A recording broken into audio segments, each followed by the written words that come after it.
right. Welcome, everyone. I am Melissa Skiffin. I am a disability and family support advocate with Achieva. I've been with Achieva for about 5.5 years. I am also the parent of a middle schooler with an intellectual disability and autism. So I am attending tonight as a professional, but also as a parent.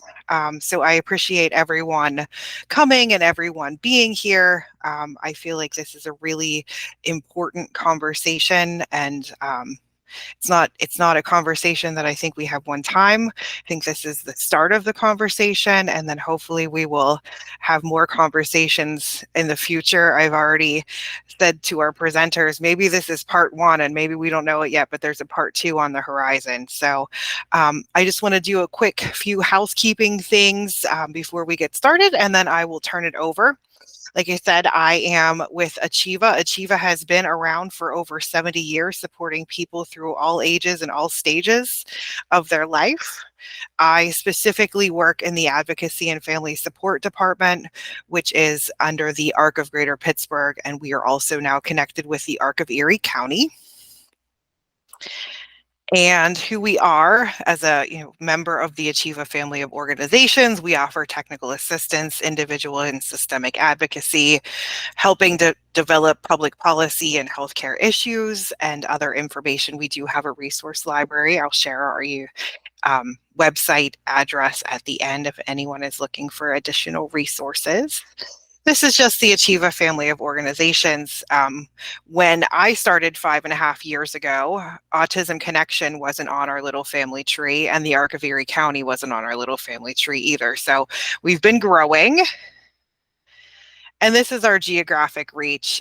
We are spread out across the Commonwealth for various supports and services that we provide. But the ARC of Greater Pittsburgh supports people in Erie, Beaver, Allegheny, and Westmoreland counties. And then our mission and vision, I like to point this out because we just updated our mission, and our mission now says we advocate with instead of for, empower and support people with disabilities and their families throughout their lives. So that was a really exciting change to our mission when we switched it from for to with. And then our core values: respect, passion, ethics, change, and team. And here is the contact information for the advocacy department under the ARC of Greater Pittsburgh. I will share this slide deck in a follow-up email probably on Monday, so you don't have to worry about writing all of this down. I will share it out, and that way you have it. And then I'm going to stop sharing real quick and switch over to the other presentation. But before I do that, in case you are new to Google Meets, I just wanted to give everyone a little quick tutorial on where to find your buttons. If you toggle down to the bottom of the screen, a taskbar will come up. The first one to the left is the microphone on and off. The next one is your video on and off. This is casual, this is comfortable, this is a conversation. Please feel free to turn your camera on, turn your camera off, whatever you are comfortable with. We want everyone to feel like this is a safe space, and you are welcome to join and participate however you choose. The next one is the closed captioning. You have control over that. You can turn that off and on too. The one after that, the smiley face, is the reaction. Always a good time. And then you can always use the raise hand feature if you would like to as well. If you go over to the far right side of your screen, there's a couple of icons over there too. On my screen, there are 5. There's one in the middle. It kind of looks like a text bubble. That is where your chat is. The chat is open. You're welcome to type questions into the chat. I know Nova and Izzy have a slide at the end of their slide deck for questions and answers, but you're welcome to use the chat to communicate. And then also, I will be launching a couple of polls that you will see. It will pop up on your screen here shortly when we get to that. But if it doesn't for some reason, also on the right side, there's a little icon that's a triangle, square, and circle. And if you click on polls after I launch it, you'll be able to find it there. So that is my quick how-to. Google Meets is pretty user-friendly, unless it's not. Yay, you did it, Nova. So I appreciate you guys being here this evening. I am going to bring up the slides for Nova and Izzy, and I know they have a lot of great content. I want to make sure that we give them as much time as they need to share it with us tonight. And Nova and Izzy, the floor is yours. All right. Well, I can get us started here and really want to thank everyone for being here. I know Izzy and I have been really excited to present some information and as much as we can in this virtual evening that we're in to really, try to do a conversation using the chat, using some prompts that we'll have. There's so much we could talk about. So really excited to get into it. So first we have this slide here. It's really our welcome. We're going to be talking about health class for disabled students and looking at exploring the importance of accessible education. Izzy and I are here from the Temple University Institute on Disabilities, and we will introduce ourselves a bit more in just a minute. Next slide. Okay, so we're going to take you through a little access check. We always do this, but you already had like a little tutorial on Google Meet, so that's perfect. We're going to try to describe images as much as we can and describe ourselves for anyone who might need it. And captions are on or off, whatever you choose. And if you need anything else, you can private chat us, private chat Melissa, and see how we can support you through this meeting. But I'd love for everyone to be like super comfortable, like feel free to like lay down and listen to us, have your cats or your pets or whoever is around. Because like, yeah, this is a conversation and this is gonna be, it's gonna be really interesting. So yeah, let's go to the next slide. Let's move it along. All right. So, to introduce ourselves a little bit more, I'm Izzy Kaufman. My pronouns are she and they. And I started as a sexuality educator. I am a disabled person. I use a wheelchair. I have cerebral palsy. So it's a really important part of my life is like educating people about sexuality because um, it's not often accessible to people with disabilities. And we're going to talk a little bit more about that in just a minute. And I work with Nova on the health equity team at Temple University, and we do a lot of work and research around health and health access for people with disabilities. But I also work on the other side of things at Tech Owl, which is also part of the Institute on Disabilities. We're the assistive technology program for the state of PA, and we offer a lot of programs and services. I will leave the information at the end of the presentation, so you can reach out to us if you need us. And I'll let Nova introduce herself.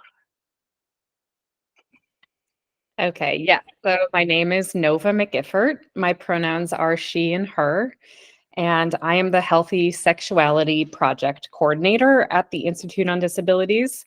So like Izzy said, we are both on the health equity team. So we're really trying to look at sexuality and access to information from an expansive place and knowing that it really is a human right for people to be able to understand all parts of themselves, including sexuality and safety and all of that. A visual description, I have short brown and gray hair, asymmetrical haircut. I am a white woman with hoop earrings in my photo and other earrings tonight. And I have brown eyes, and I am currently able-bodied and also grew up in a family with a lot of different abilities and disabled parents, and know what it's like when folks don't have what they need and when families don't have what they need. Yeah, next slide. I forgot to visually describe myself, Nova. I forgot completely. Go for it. I am a femme white person with brown hair, and yeah, I think that's all that's really important right now. I got green eyes. Let's go. Great. So we are already on the slide here. We're going to talk a little bit about group agreements, just real briefly. You know, it's important to say these things up front so that people feel like they can participate. some basics we want to talk about is the first one is right to pass. So take care of yourself, as we've already said. Take breaks. If you need to keep your cameras off, that's great. If you're like, hey, I'm going to step out because this content isn't good for me and I'll come back in 5 minutes, that's great too, whatever you need to do. The second thing here is about disability language. So we know that there are different ways that people choose to talk about disability identity, and it can be a really personal choice on how people like to talk about themselves, their personal experiences. We use a variety of person-first language and identity-first language at the Institute on Disabilities, and you'll see that in our presentation. And really that means, saying the words people or person with a disability versus saying disabled person or autistic person versus person with autism. So just want to say that as, just know that it's something you can always ask people what they prefer, but tonight we're going to use them both. We're also tonight in a content warning, just want to mention that we are going to address some issues around sexuality, around the presence of sexual harm and boundaries and consent. And again, take breaks, whatever you need to do, but want people to know that that will be part of the presentation. We really want to respect each other's values and comfort levels. This can be a challenging conversation. And just know that people are probably in a different place than you are. And we want to make space for people to be where they're at. Relatedly, confidentiality.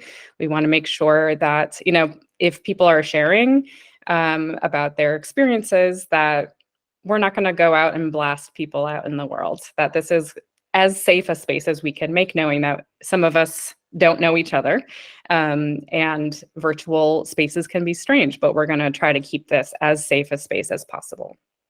And then, yeah, please engage with us as much as you can, knowing that it's the evening. We really encourage people to use the chat with questions, with thoughts. We will have some discussions, and would love for people to participate if you're up for it. And yeah, you can always engage with us during and after the presentation as well. Next slide, please. Nova, Izzy, I wanted to say one thing that I forgot and remembered when you said confidentiality. At the end of your presentation, before you take questions and answering and do Q&A, I will stop recording so that we're not recording anyone's questions. So if you have a question that's more personal or sensitive, you're welcome to save that till the end when I'm not recording. Or if you would rather, you can email it to me after, and I can always connect you with Nova and Izzy, or we can chat after, whatever you're comfortable with. But I just wanted to let everyone know that I won't be recording your questions if you hold them till the end. So, and now I will move on to the next slide. That's a very important point. Thank you so much, Melissa. So this next slide is just looking at the agenda. We've already been started here with introductions, and we're going to kind of talk a little bit more about our goals of our organizations in a minute. We're going to talk about health education in an overview in the US and Pennsylvania. We're also going to look at some barriers and challenges. And then we're going to make sure that we're offering 2 frameworks that we really want to promote for kind of guiding health education. And then we're going to give you some teaching methods and resources. We have a lot of resources that, yes, we will share the slides. So I know people are often like, I can't remember all of these things. We will share them. We have a lot of resources for you. And then we'll do a wrap up. We do ask people to give us some feedback and do an evaluation at the end. So if you can, please stick around for that. Oh, and there is a visual here of some students looking at a book that says Health and Sex, and they're very interested in reading about it. Next slide.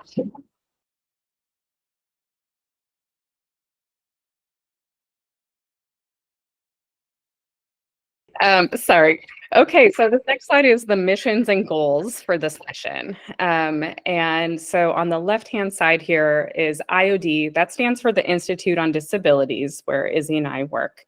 And our healthy sexuality project kind of boils down to two main goal areas. So the first one is we want to increase access to quality information and resources for students with disabilities, but all people with disabilities in PA. So that's all ages across the lifespan.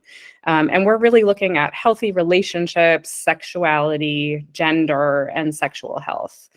And the next goal is looking at really wanting to improve inclusive sexuality education as a way of increasing safety and health equity across PA as well.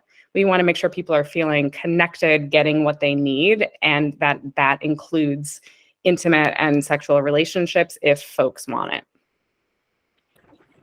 Yeah, and on the other side of things, I think we really based a lot of this, well, at least I base a lot of my work on the ARC sexuality statement. There's a great statement that the ARC National put out about sexuality, and it's got like 10 bullet points, just explaining like the rights of people with disabilities and sexuality. So I wanted to highlight that's like the undercurrent of our whole presentation. So we're really going to explore like what is health class versus what is sexuality relationship education. We're going to talk some statistics from PA and nationally. We're going to explore definitions of consent. We're going to explore consent and how you can apply it. And we're going to explore health self-advocacy beyond the health class, but also in the health class. Calls to action, so you'll have some like actionable things to do afterwards if you feel like fired up by this presentation. And then you'll leave with all these resources and hopefully some wisdom. Yeah. Go ahead to the next slide. And this is our poll. We have a poll now, right? Yep. This is our poll time. Right now, let me see the first question, and then you guys can let me know if you see that. It should have popped up. So I'll just read it. The first question is, how would you describe yourself? Are you a person with a disability, professional in the field, school-based professional, or a family member? Just so we kind of like get an idea of who's here. We'd love to know. I would say I'm a disabled person and a professional working in the field. It's funny because I always struggle. I'm like, how do I answer this? Like, I'm a parent, but I'm a professional. But like, am I more of a parent, or like I don't know. Like, there you go, Tammy. All three. That's right. Yeah, That's how you do it. Tammy. Love that. Looks like most people are coming in professional in the disability field. Cool. All right. Good to know. Good to know. And then you can just launch the next question because it kind of goes with our discussion that's coming up. Ooh, people are answering in the chat. I have to open my chat. I see that. Parent, all right. professional. The second question should be launched on what is your comfort level discussing sexuality and healthy relationship topics.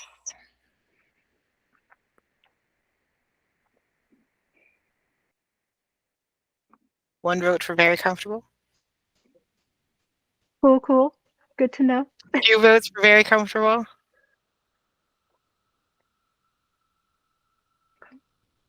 An 8. 8 out of 10, very comfortable. Neutral. I always go too deep into the weeds with these questions. Like, this is really just kind of a surface question, and I'm like, I don't know. Like, I mean, there's so many different topics. Like, this topic I feel really comfortable on, but this one I'm not so sure. Like, maybe I'm not as confident. You know what I mean? So I go way too deep in the weeds. Oh, Lynn said in the chat, not my area. I'm a dentist. Yep. Thanks for letting us know that. That's really For sure. great you're here. Hi, Dr. T.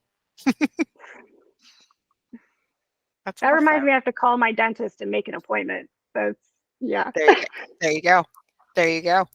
Yeah, it looks like most people in the poll are coming in, very comfortable, 1 neutral, and then, in the chat we're kind of pretty much and I appreciate Greg's response too. He said, I don't know yet.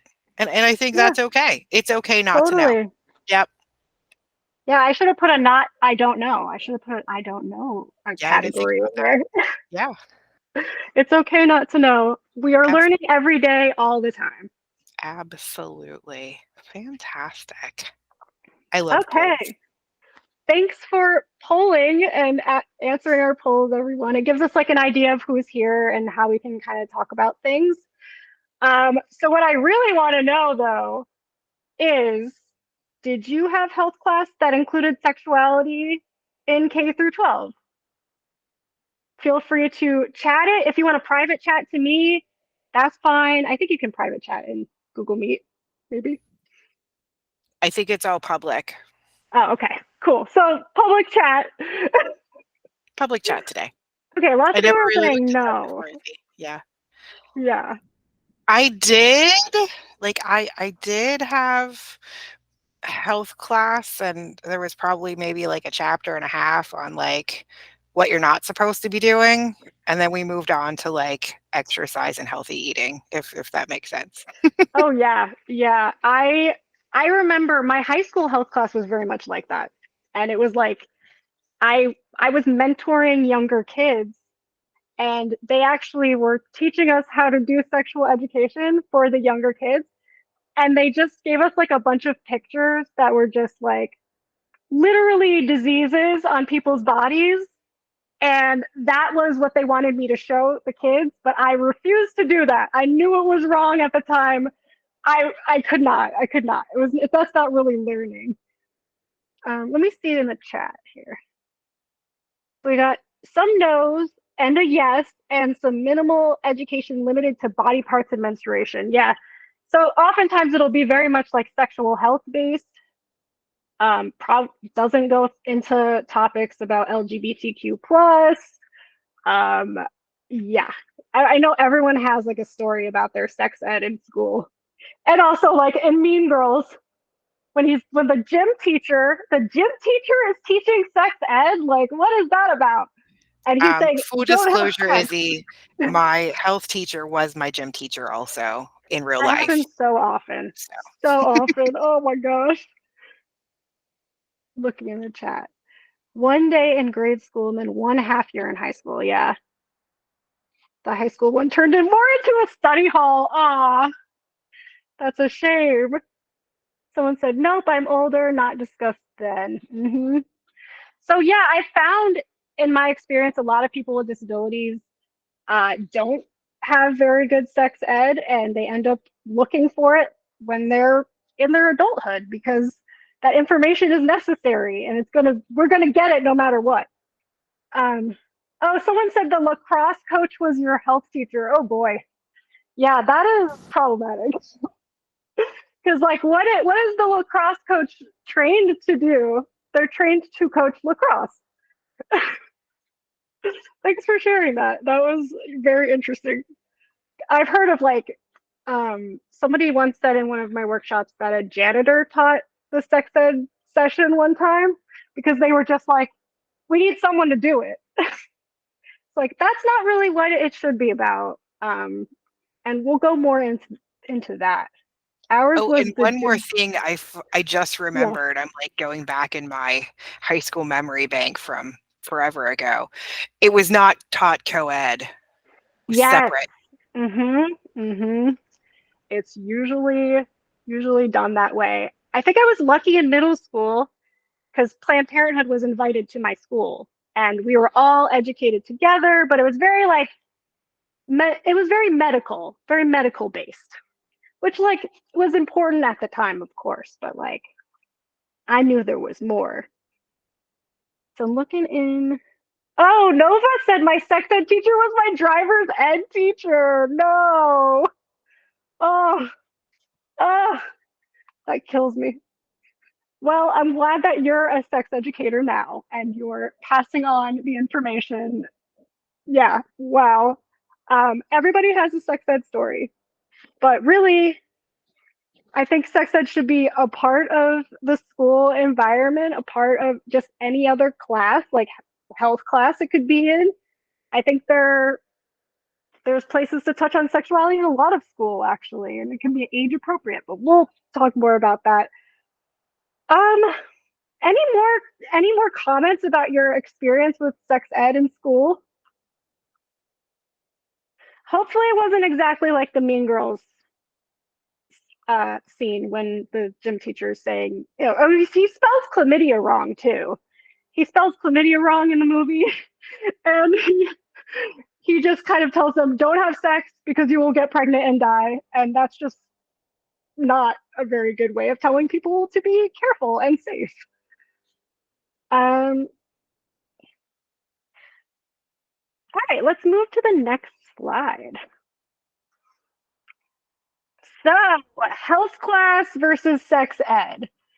So, I heard a lot of you said that no, you didn't have sex ed in health class. So your health class might have looked more like about eating and nutrition, which is super important too. All of these are just as important as sex ed, I would say. But they're taught more often. So like prevention of disease, like just communicable disease, like COVID even. Harm reduction for drugs and alcohol education is a part of health class. Creating healthy habits and routines, time management, knowing how to read medicine bottles, knowing how to read nutrition facts, all that kind of stuff. Bodily autonomy and consent. So that's one that we actually see in sex ed too. And that can be applied to a lot of different things. And Nova's going to walk you through some consent stuff. Okay, so also mental health discussions are a part of health class too, or at least they should be, in my opinion, because mental health is just as important as physical health in every way. And I forgot to say that health class and sex ed both start at home with parents and guardians. You are the first educators of your kids, so you're going to be kind of teaching them your values and all of this stuff. So it has to kind of continue, because if someone's only learning about it in school, they might not bring it home and try to like expand their skills beyond school. So it's very important that it's brought into the home too. So on the other side, sex ed might be more about anatomy, specifically reproductive anatomy, sexual health and reproduction, when you should go get tested, all that good stuff, and healthy relationships. So healthy relationships might be a part of some health classes. It also might not be, but that could be like an overlap there.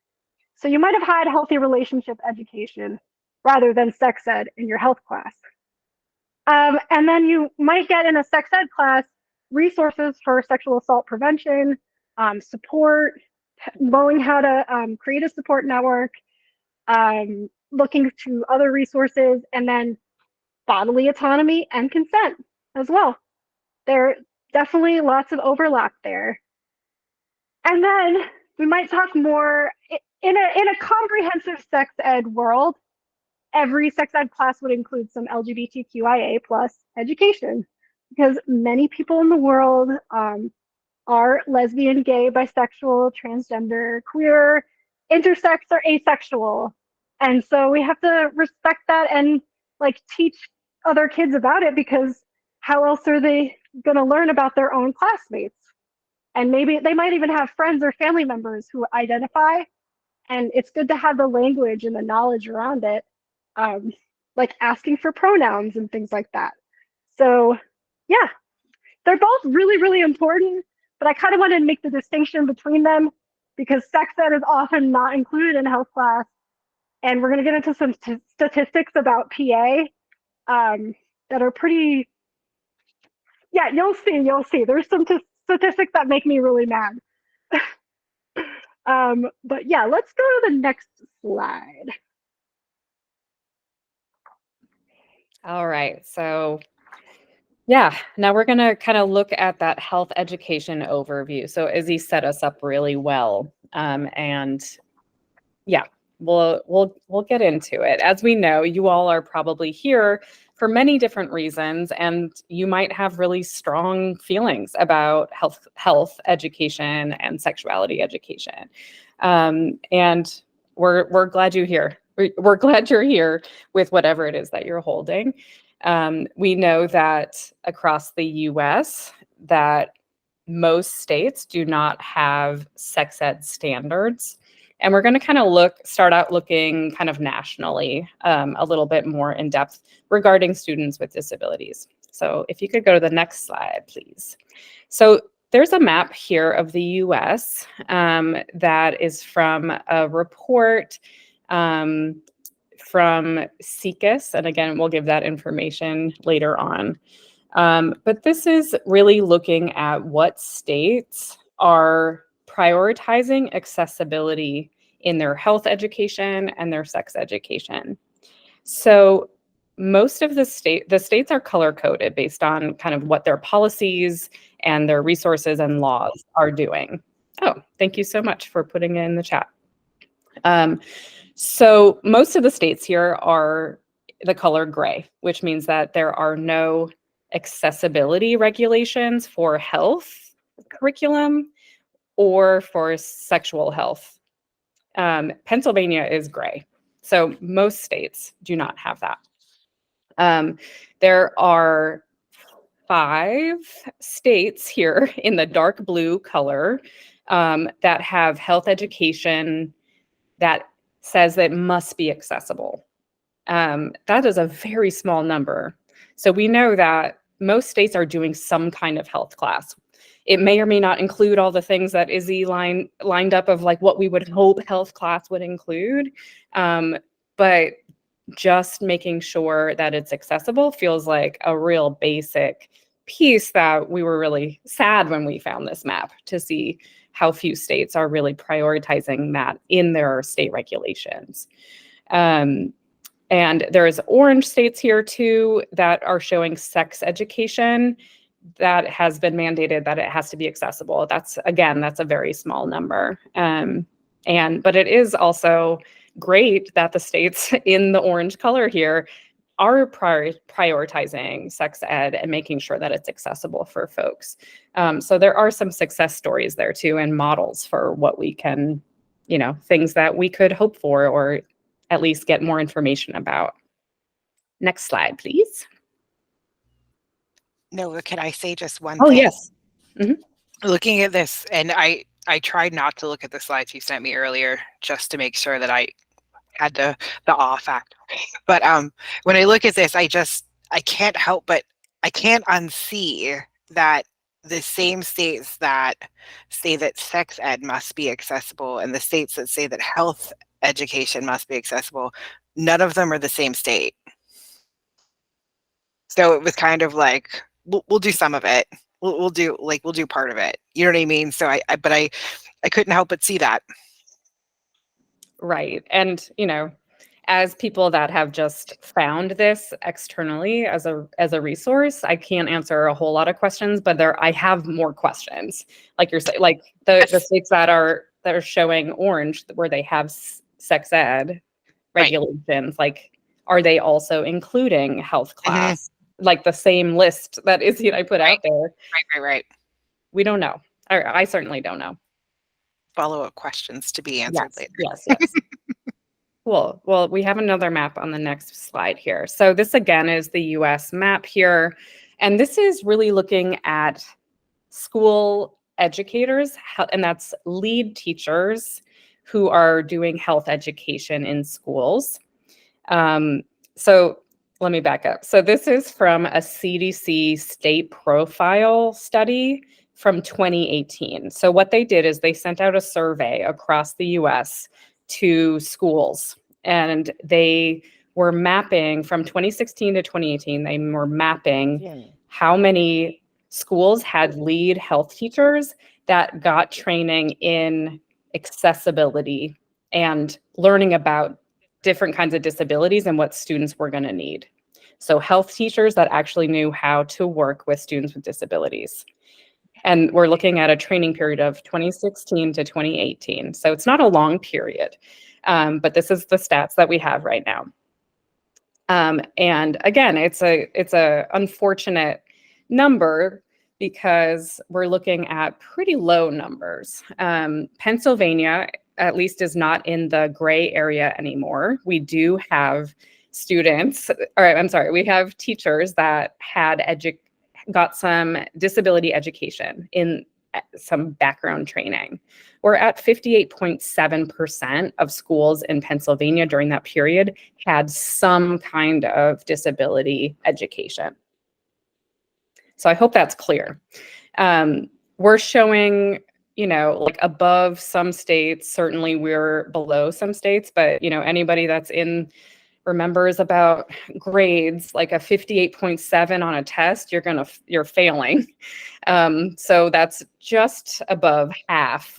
And we do know from the study too, they've been studying it long enough that we know that there was a 12% increase over the last decade before. So we know that, more people are getting trained than they were a decade earlier, but we also know we have a long way to go. I'm curious, I'm going to stay tuned for updated information. We're hoping that, this is going to continue a trend towards more and more people getting education. Next slide. I think this is Okay. you. So PA has their own standards for health class and physical education. I didn't put all of the standards for all of the grades. This is kind of like a general overview because they really break it down into like individual things. And honestly, it looks intense for 12-year-olds. It's like this whole rubric full. Yeah. Anyway, they want them to learn a lot about health. So specifically safety, how to keep yourself safe from like fires and things like that, movement, physical education, running, playing sports, playing just with doing like jumping jacks and things like that. I didn't really do gym in school, so like this is like such a foreign thing to me. There's also nutrition class. They talk about making healthy choices, which is very vague, but it could be anything about your life. So just making healthy choices.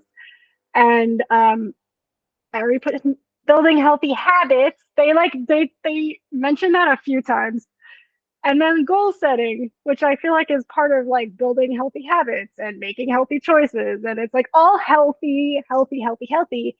But it doesn't really like go into that much. I don't know. Like I feel like it's missing something. So maybe some of the SEEKist information might supplement that. So go ahead, Nova. Yeah. Okay. So, yeah, looking at, again, this is just kind of expanding on what we've been saying. Yeah, the Pennsylvania profile, based on some of this background information is, yeah, we're not required to teach sex ed. We do in Pennsylvania have a required curriculum that is looking at prevention of STIs and STDs, such as HIV. So that is required, but it's also coming from an abstinence education emphasis. So there is no contraceptives or reproductive aspect to that education. Folks are not required to teach about LGBTQIA identities.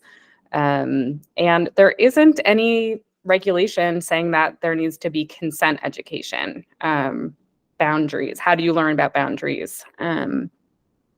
So, yeah.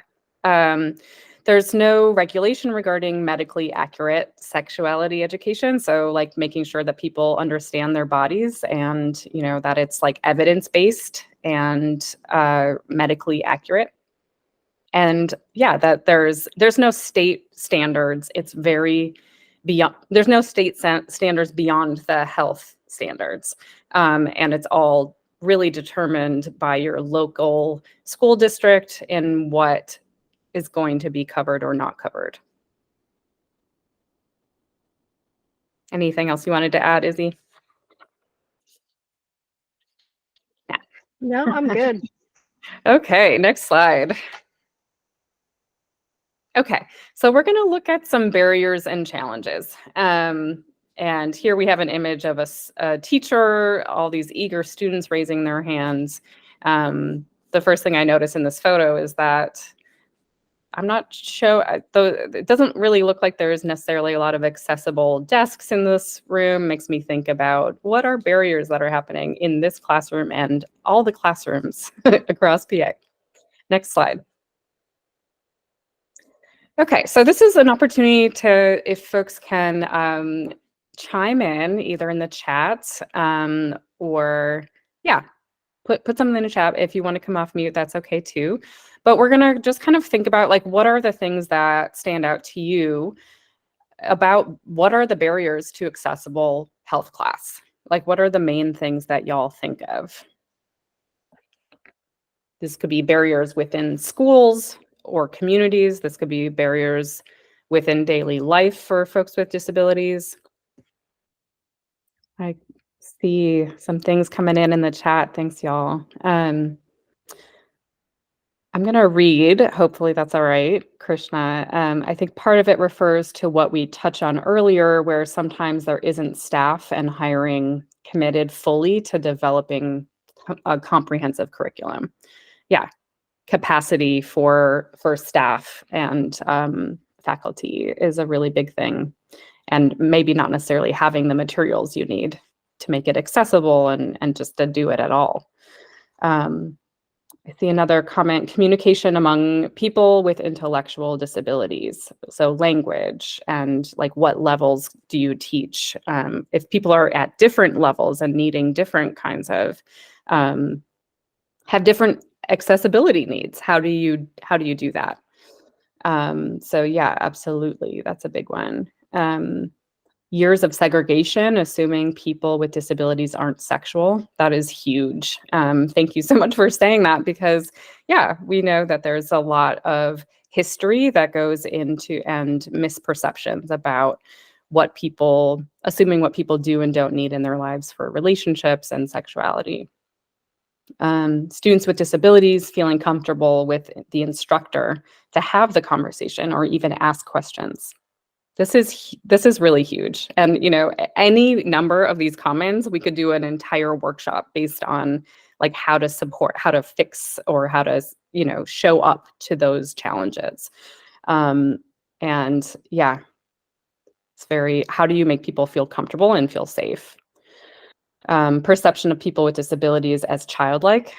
Yeah, that's a huge one too. And then concern with those in the deaf community, and is there adequate ASL available? Absolutely. Language barriers and making sure that interpreters, not only that there are interpreters there, but that interpreters are going to be able to and will show up to the sex ed curriculum. Meaning that not only are teachers not necessarily prepared, but interpreters also need to be prepared and feel comfortable to honor what the student needs. So thank you so much for those. Feel free to keep adding things. And Melissa, if you wouldn't mind giving some bullets, I think that folks really touched on a lot of this. Yeah, so we had made a list here too. So the bias and attitudes of educators and also school boards, that we know that there's lots of people in legislators and Congress and communities at large, like people, again, have really strong feelings. And there can be attitudes coming in and biases, historical and presently, talking about, yeah, well, students with disabilities, they're never going to have a sexual relationship, so they don't need to know that. Or, you know, they're not going to ever get married, so they don't need to understand how to have intimate relationships. All of that is false. Everyone has, whether or not you're in an actively sexual relationship, it's very important for you to understand, you know, what the landscape is. Another piece we have here is about representation and lessons. So yeah, not only do we need to make sure we have curriculum that is, you know, evidence-based, that like is factual for medical bodies, but we need to make sure that it's accessible and that there's representations of disabled bodies in that curriculum so that people can see themselves in it. And we see this a lot. There's culturally relevant curriculum is a huge issue. So making sure that there's not just, stick figure, black and white photos, like heteronormative images. So there's like nobody who's in a same-sex or a queer relationship is shown, nobody like with different mobility or communication needs. Like none of that is incorporated into most curriculum. And if we don't see ourselves represented, it's going to be a lot harder for us to incorporate what we're learning. So, and then gatekeeping information, people who are like, no, you don't need to know about this, or like, we'll talk about relationships, but we're not going to talk about sexuality. Knowing that, like, hello, these things are related, and it comes up. Limited teacher training and capacity, we talked about that a lot, absolutely. And accessibility. So when we talk about language, folks talking about ASL, talking about language for, how about folks that use augmented alternative communication, folks that really need to be able to use devices. We have, as you can see here, there's, there's an emoji, not emoji, you call that a meme, of somebody using, images to kind of like show what they're trying to communicate. So, Melissa, another example of a workshop we could do is really looking at, AAC, this communication. How do we talk about sexuality and relationships for folks that have a limited access based on their devices, based on limits in all kinds of ways around language? Izzy raised a hand. Go ahead. I thought we'd try the raise hand function. I wanted to add to that there's someone in my office who's a speech path, and she programs profanity and sexual terms into people's AAC devices. That is like, she's very a big advocate for that. If somebody wants it, the language is going in. So I just wanted to add that. So if you're looking for someone to support you in that, call our office. You guys just signed yourself up for another webinar, just in case you were wondering, because it's work that our coworker is incredible and has done amazing work on this, and we always want to do more around that. So we can really certainly talk about that. It's a really big thing here. Okay, moving along, I believe. Oh, no, we had one more here. So curriculum structure and pedagogy. So how, not everybody's going to be able to really use the same kind of curriculum, making sure that it is working for students. If some students need, like one-on-one supplement to what you're doing, making space for that, making sure that there's some creativity in what folks are able to teach and how to teach it. Okay, yes. So we're going to look at like the specific challenge of lack of body autonomy. So this is something that may resonate for a lot of folks here, especially for folks that are professionals and also for parents. It's a thought-provoking piece. This is a moment where there is going to be some mention around harm and lack of autonomy. And so just want to give that warning. It's less than 4 minutes, this video from Rooted in Rights, and we're going to meet Daisy and Daisy's mom to talk a little bit about Daisy's experiences. So thanks for playing that, Melissa. Hey, my name's Daisy, and let's chat about a topic that's near and dear to my heart. Just a heads up, this content is really important, but it does include a discussion of sexual violence, unwanted physical contact, and abuse. We're going to be talking about consent in kids with disabilities. And I'm super excited that my mom, Meg, is joining me for this conversation today. You ready? Yes. I have cerebral palsy, so I've been disabled since birth. Photographs and home movies of Daisy growing up with friends and family. My disability has been a part of every stage of my life and every experience that I've had. Like many other kids with disabilities, when I was growing up, I received a lot of physical assistance from my parents, teachers, aides, relatives, family friends, doctors, therapists. This meant having a lot of people interact with my body and touch my body on a regular basis. I was never taught how to talk about personal physical boundaries with authority figures in my life. I had no practice in communicating my discomfort to people that were just doing their job. I bottled up a lot of that discomfort in a way that took a toll on my mental health. And I'm not alone in this. It's a reality for many kids with disabilities that we grow to expect being touched without being able to talk about boundaries, comfort, and safety. But when you were a kid, consent wasn't talked about and understood the way it is now. It was something I barely understood for myself, much less something I could teach my kids about. And when I was growing up, I thought I had an understanding of consent in sexual situations or with strangers, but I didn't realize that consent is an everyday practice and something we deal with even with people we're familiar with. Now that you and I have spent a lot of time talking about it, I now understand that consent means always checking in with others about physical contact and making sure that they're okay with it. For example, in elementary school, I had a physical therapist who used to ask me to take off my pants when she was stretching me. She didn't really ask if this was okay, but just said that it was necessary. At the time, I was pretty uncomfortable and didn't really understand why I had to do it. And this was especially true because we had physical therapy in my school, just like in random classrooms. Not gonna lie, being seen in my underwear by my teachers while in the throes of prepubescence, not really one of my favorite memories from elementary school. It wasn't until you came home and told me about it that I even knew it was happening. But after that, we were able to initiate a healthy conversation with your therapist and talk about alternatives, like packing athletic shorts that you could have on and move more easily during your therapy sessions. In retrospect, it was the fact that my physical therapist just assumed that she could tell me what to do with my body that made me so uncomfortable. Having to take off my pants wasn't really the issue. The problem was that she just assumed that it was okay and we never had a conversation about it. As I grew older, I was able to connect smaller moments like these from my childhood to a larger system that denies disabled people full freedom over our bodies. Kids with disabilities are 3 times more likely to face sexual violence than their abled peers, and this number is even higher for kids with intellectual and developmental disabilities. When people with disabilities do not learn about consent as children, the chance of abuse during adulthood progresses.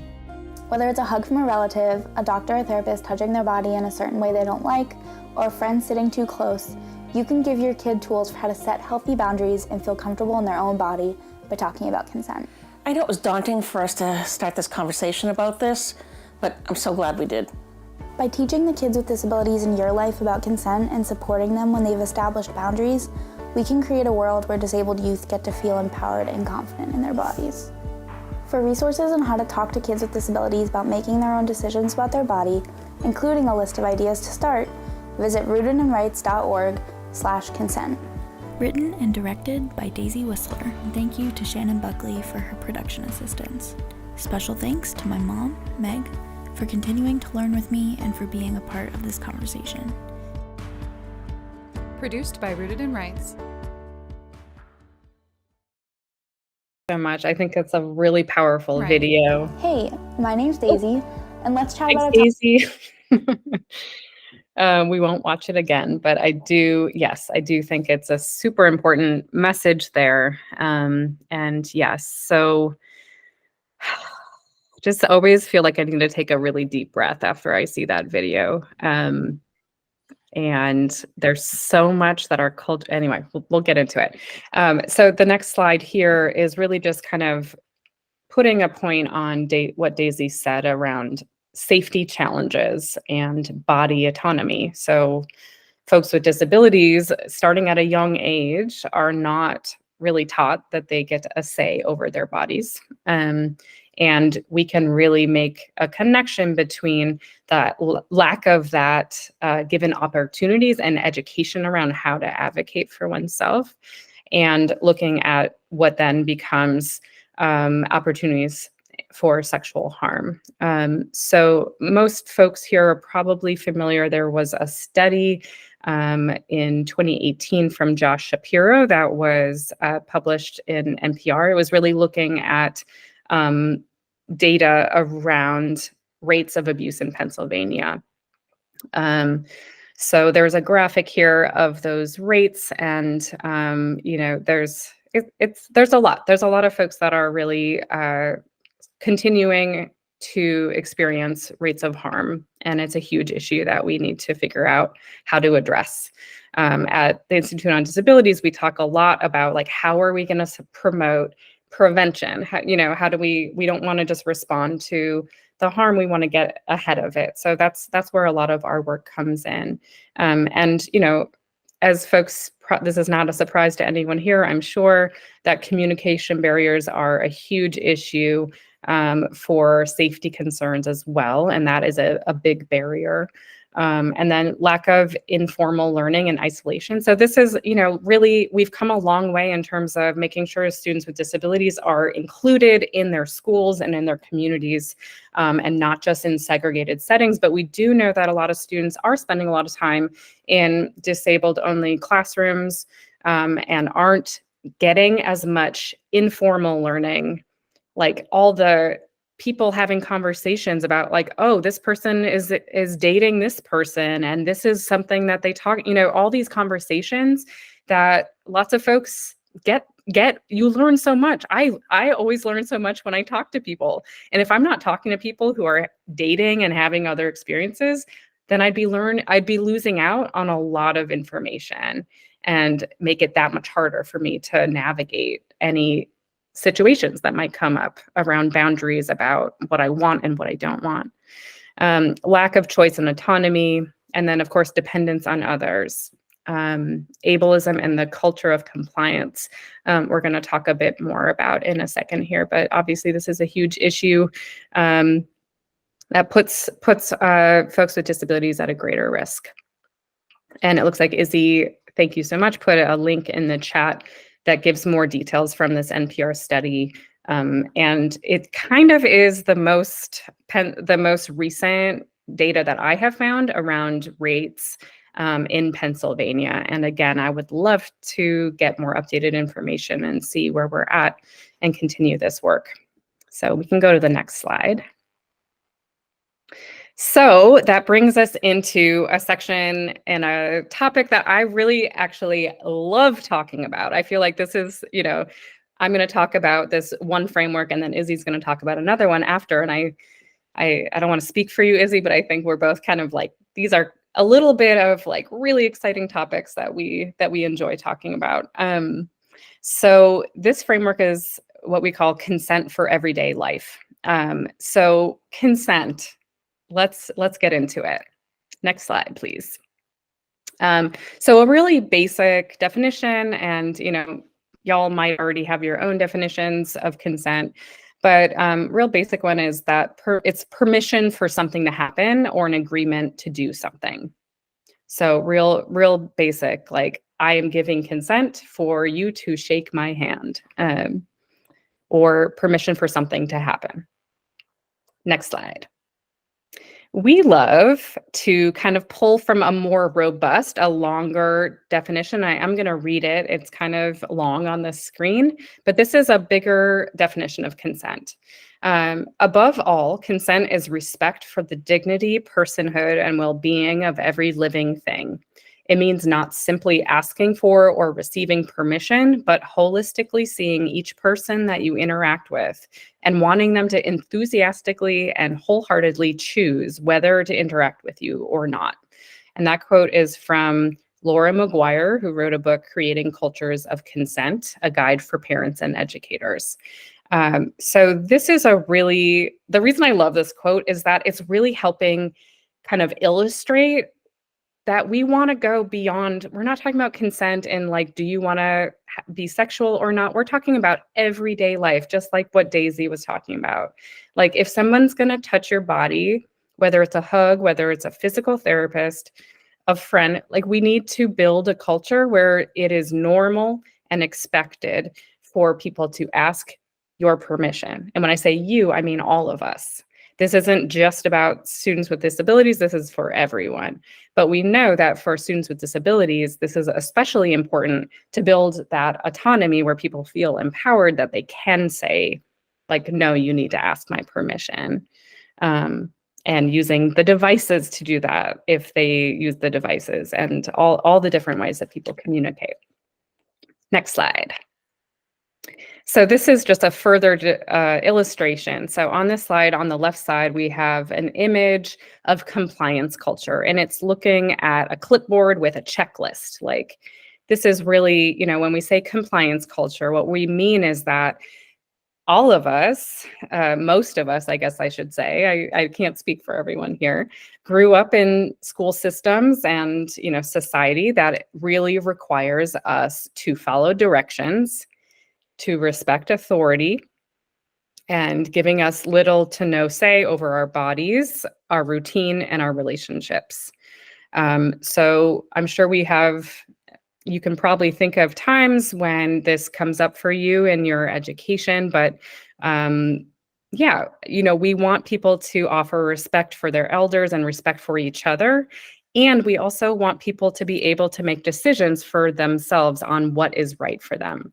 And, one thing that we hope that all students with disabilities are getting from their educators, and what we try to do is make sure that, folks are not just seen as people that you need to manage during the day when they're in your classroom, that students are seen as future adults. You need to give me tools so that I can build the life that I want and need. And one of those needs is going to be around being able to make my own decisions about my body and about how I interact with other people. So that is what we need to be fostering, which brings us to the culture of consent. So on the right-hand side of the slide is an image of people in a circle who are facing each other and really bringing in a culture of collaboration. So I make up that people are really looking at each other when they can, and like tuning into each other in the ways that are available, in the ways that they communicate.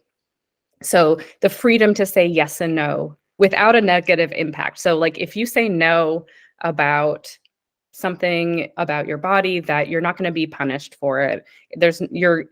People are going to then say, that's okay, no problem.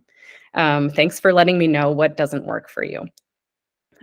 Respect and empowerment is also part of a culture of consent. And then bodily autonomy. This is really what it's all about. Izzy, do you want to add anything to this slide?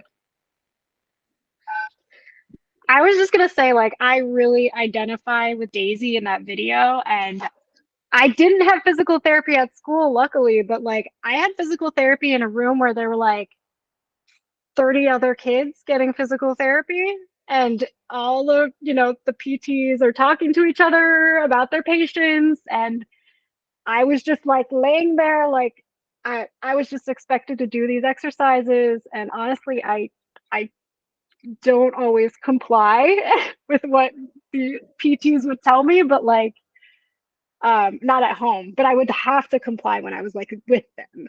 So I don't know. It's like I do kind of want to break down that compliance culture, at least in like institutions and those kinds of settings in school. And yeah, I think it's very important to teach everyone about consent. Yeah, absolutely. Great. Thank you for sharing that. We can go to the next slide. So on this slide is an image that I really love, which is it's a tool. It's consent fries, and it's from Planned Parenthood. You can find it in an easy Google search if you type in consent fries. And it stands for, the word fries stands for, the F is for freely given, R is for reversible, I is for informed, E is for enthusiastic, and S is specific. So this is something, I imagine if I was teaching health class, or if I was a teacher in a school, I would want to put this up on my wall, or some version of this, but I think it's great. Who doesn't love French fries, first of all? And so it's eye-catching. And then it's a really easy tool to be like, what does this mean? And it could also be something that a teacher might refer to, depending on the needs of the class. But if somebody is, like pushing somebody and the other person's like, leave me alone, you can be like, hey, that you are touching someone, and that touch was not freely given. That person didn't give you permission to touch them. And reversible, if somebody said, yes, yes, I want to work on a project with you. And they're like, actually, no, I don't want to. Like there's lots of there's lots of non-sexual ways that this can be taught in a class that is going to, even if you're not a sex ed teacher, that you could build some of those blocks in everyday interactions in your classroom that can then be transferable again to a whole life. This isn't just about relationships, but it could transfer to those more complicated relationships. So I want to pause. We're doing pretty good on time, but does anyone have any questions about consent or like a short thing that people want to add before we kind of move to the next thing? I just wanted to quickly share that I think I didn't really learn about consent until like a few years ago, if I'm being completely honest, in the relation to everyday life. Like it was not something that I was taught or I understood. And I can remember a very good friend of mine is a victim services advocate, and she was explaining to consent. We were talking about consent the one day, and she was like, "It's an enthusiastic yes, like enthusiastic." And like, I was like, "It's enthusiastic?" She's like, "Yes." Like that's like yes. And so that is like the thing that when I'm talking about consent with students and families and adults with disabilities, like I always try to, like, the enthusiastic component is what is really in my head, but I'm loving the whole fries. I really do love that. Oh, there is a question in the chat. Let's see. How can you encourage parents/caregivers to be active partners in this education goal? Often they are standoffish on this topic. I think that's a great question. I really try to pose it because we know that sexuality and, the idea of especially if it's, as someone who's in school, still young, like folks might not be ready to talk about their kid dating or having sex or even like holding somebody's, it's a hard topic. So we know that talking about consent as early as possible is going to give them the tools that they need throughout their lives. And so I think starting just with basic, like high fives or hugging or, like really figuring out how to talking how close you get to somebody, that there's lots of ways of bringing it in to make sure that parents understand that, like, even if you don't have to do like a whole sex ed or consent education session with your kid, you could literally just be like, 3 times this week, we're going to practice like asking and like modeling for parents to be like, I'm going to ask you before I interact with your body. And I want you to practice doing that. Like, don't touch me before you ask. And, everybody's different. So it's hard to give kind of like overarching examples, but I don't know if you want to add anything, Izzy. Yeah, I was gonna say, I think Planned Parenthood does parent training just about that, like about teaching like sexual consent. So it might be something to try with your parents, or maybe you can bring us in and we could do like a consent with parents. I have done many a parent workshop when I used to work at Planned Parenthood of Delaware. So yeah, and I appreciate you putting in the chat the Beyond Fries using modeling communication to help 17-year-old with first relationship. Okay, that's great. That is so great. Yeah, what else was I gonna say? Oh, and then there's also the consent is like tea, if that helps somebody kind of visualize it. Like if you want a cup of tea, you can offer somebody a cup of tea, and if they don't want it, you have to respect their decision to not have a cup of tea. Or they could say, yes, I would love a cup of tea, and I'd love a cup of tea with sugar and cream and vanilla bean in it or something like that. So yeah, it can help, but also concrete examples are great for a lot of people too. Okay. Well, we're on to the second framework. Framework number 2, health self-advocacy. I know you've probably heard of the term self-advocacy before. It's used a lot in disability advocacy. We often talk about it in relation to disability rights, but I think it goes beyond that. It goes to your personal advocacy. What are you doing in your life to advocate for your health beyond just getting an education in it? Yeah, let's go to the next slide. So this was a lovely graphic that Nova found. And I think it's really beautiful in illustrating that when we think about health self-advocacy, we're talking about our whole identity and life. We can't just like pick apart different things. Sorry, I'm holding a fidget toy. You might see me like holding it up. But we all have different identities that have an impact on how we navigate society and the systems that we live in. And so I just wanted to like honor that is a part of health, and where you live can affect your health. Obviously, having a disability can affect your health. It's just there's so much that is involved in being a human, and so I wanted to just put that out there. That intersectionality can't be ignored in people's lives, because oftentimes people are multiply marginalized, and they might need different approaches to things, and to issues that they're dealing with. And then on the other side of this slide is a cute little graphic of a person wearing a hat. It's a rainbow hat, LGBTQ plus hat. And it says, and he's holding up a poster that says, "It is normal and natural for every person with a body to express their sexuality."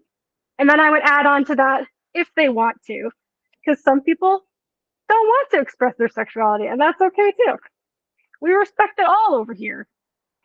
Let's go to the next slide.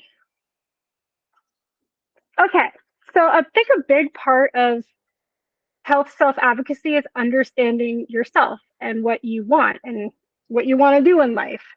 So I would encourage you, if you work with self-advocates, to put health self-advocacy into their transition planning, in moving from high school to the workforce, or to whatever day programs they're going to be doing, or whatever other schooling they might be going to.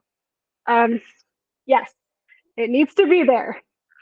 And I love to say that people with disabilities should be driving the ship in their lives. So that means being interdependent. I don't use the word independent so much because, oh, Krishna, you raised your hand. Did you have something to say? I'm really curious. Or maybe it was an accident. That's okay too. Might have been a happy hand raise. Yeah. All right. So, oh yeah, no problem. No worries. It happens. So where was I? Interdependence. We're all, no one is, in my opinion, no one is truly independent because, sorry, things are popping up on my computer. No one is truly independent because we all have to depend on other people to live in our society. Like, I don't do my own car repairs because I don't know anything about a car. So I go to a specialist to do that for me. Or if I can't carry the groceries, I'll just ask my husband to do it. Or, like, everyone has someone in their life, I think, that is helping you or assisting you, or, you're looking to their expertise. So I always say, like, we're interdependent. We're looking for interdependence and for people to navigate the systems in the world around them. And also, a big part of relationship with yourself is exploring your disability identity and culture and pride. So I think I didn't really identify as disabled until I was well into my adulthood. And I didn't do that until I met other disabled people, and they were like, "Hey, this is cool. Check this out. We have disability rights. We have a history. Did you know about all these historical things that happened in the past?" And I didn't know anything until I came to Philadelphia, and the disability community welcomed me with open arms.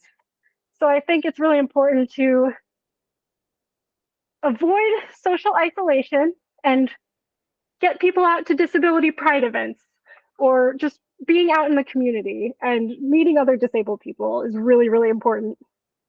But also just meeting people in general is also very important for our mental health. And then going into mental health, knowing when to ask for help, knowing when a therapist is needed, but also like showing up authentically sometimes. Like sometimes at work, we're lucky because we work in a disability friendly office. And sometimes I can say to people, I'm like so tired today. Like I'm really low energy. And they'll be like, okay, that's great. We'll just work with it. So I think that's something to cultivate in your spaces that you work in. And then growing confidence, but also tenacity and grit, because people with disabilities have to deal with a lot of stuff in life. Ableism, the healthcare system is something I'm navigating right now, and it makes me so mad, but you have to keep going. And like, that's part of advocacy too, is like, even when you feel like you're down and you're not going to go any further, you still can go further. There's always a way. There's always like advocates. You just got to keep going. But I know it's really hard. Let's go to the next slide. Yeah, rest but don't quit. Exactly. Like you can take a break, you can let it, you can let things settle down and then start again. More relationship with yourself is sexual self-advocacy, which was developed by the Green Mountain Self-Advocates in Vermont. It's just like health self-advocacy. You can apply it to sexuality, consent, relationships, reproduction, decision making around sexual choices, finding what feels good, pleasure, communicating your needs to medical professionals or just to all the professionals that are around too, because we have to be able to do that and communicate that. But then also decision making, like around your body, what kind of contraception you might want to use, STI, STD testing, prevention, all that stuff, and navigating puberty. I think that's one thing that, like, in life, a lot of things happen in puberty. A lot of biological things are happening, and we need to explain it to people so it's not a surprise. I've heard of quite a few people with uteruses who had developmental disabilities and didn't know that they were going to get their period. And one day they see a lot of blood and they run to whoever's helping, whoever's in the house, and they're just terrified because they think something bad happened. So please educate people about menstruation. And then also like family building. We need to give people with disabilities the option and the chance, and like we support to build families if we want to. Because like obviously not everyone has to, not everyone wants to, and that's okay. But just knowing that that support system is there is really important, because people, like we all have interdependence. So we all need support in that. Like anyone who raises a child probably knows it takes a village to raise a child. So yeah, support should be there. Let's go to the next slide. Remember what it is. Yeah, social emotional health. So Nova brought you through all of the consent, the beautiful consent topics. So that's super, super important in social emotional health. But then also like healthy versus unhealthy relationships.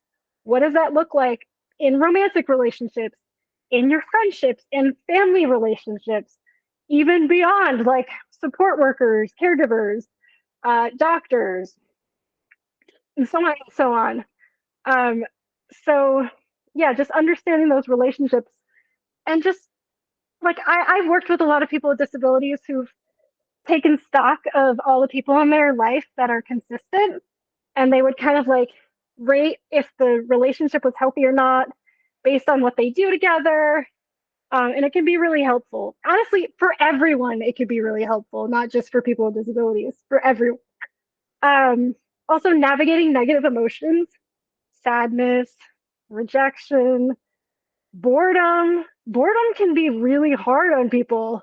So just learning how to kind of sit with a moment can be really challenging sometimes. And not everyone's going to be able to do that. Not everyone's going to want to do that, but just knowing where your baseline is and being able to communicate that to others. And then, of course, we talk about support systems all the time, but support systems are super, super important. And big part of advocacy is knowing who your support systems are so you can lean on them. And then also exploring gender identity and sexual orientation and what that might look like. A lot of people with disabilities don't grow up learning the terms. And so I think giving the vocabulary, providing the vocabulary is really, really important because it can help inform our identities. Yeah, I think that's all I wanted to say on that.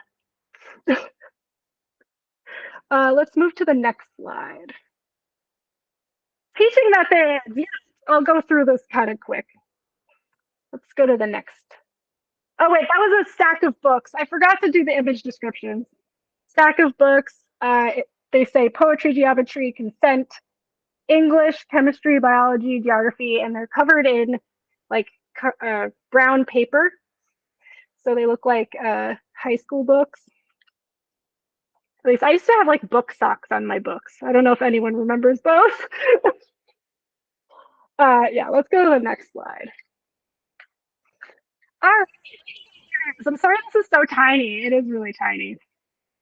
So separating different kinds of intelligence. If you're an educator, I hope you already are doing that all the time. There's lots of different kinds of intelligences: musical, naturalistic, kinesthetic, intrapersonal learners, interpersonal learners. It goes on and on. So really celebrating all of those ways of learning. Using lots of pictures and visuals, which is something everyone benefits from. Honoring communication preferences, like we talked about earlier, AAC devices, ASL, communication boards, tactile signing. That was something that I actually just learned about this past year when I was working with the deafblind population. I did not know about tactile sign, and it is really fascinating. Sex ed needs to be translated through tactile sign, and I really want to learn like what that's like. Also repetition and like slowing things down and explaining concepts multiple times, using very like concrete language to describe things, using multiple curricula, obviously modifying and adapting, because remember the barriers we talked about was rigid curricula, and sometimes you might be required to teach that, and that's something you just got to work through.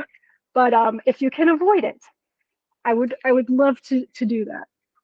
And then if you're going to use social stories to teach about healthy relationships, to tailor those stories to the person, to the kid, because general stories is not going to really make sense because it doesn't directly relate to their life. They want to see themselves in the story. So you want to make sure that the story represents them. And then, encouraging parental support when appropriate. So parents teaching at home. And I know lots of parents don't feel ready to be sex educators, but they totally can, and you can do it in age-appropriate ways, and it can feel natural and normal to talk about sexuality. Let's continue on. All right, go ahead, Nova. Okay, well, we are quickly coming to a close. So we have so many resources, y'all. We're not going to pause and do like, okay, what are the main resources that you all already use? But I am curious. If you want to put them in the chat, you can. If we could quickly, Melissa, just kind of go to the next slide, and we are going to send out again, we'll send this out, but I wanted to make a point to talk about action steps. So I know there's a variety of roles that people have here. Anyone that wants to check out our first person resources, so resources that come from disability communities, and we have that on a slide, and there's so many more.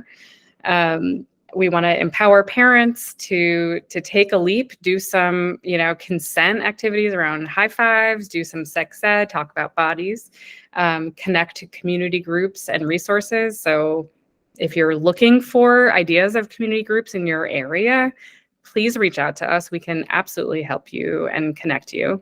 And then there's also, like, if you're interested in urging your school or your school district or Pennsylvania as a whole around some of these bigger issues,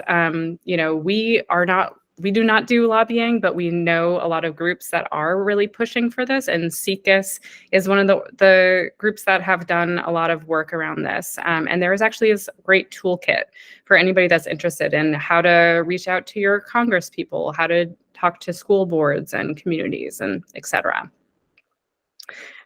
Next, I see a call for a part 2. Yes.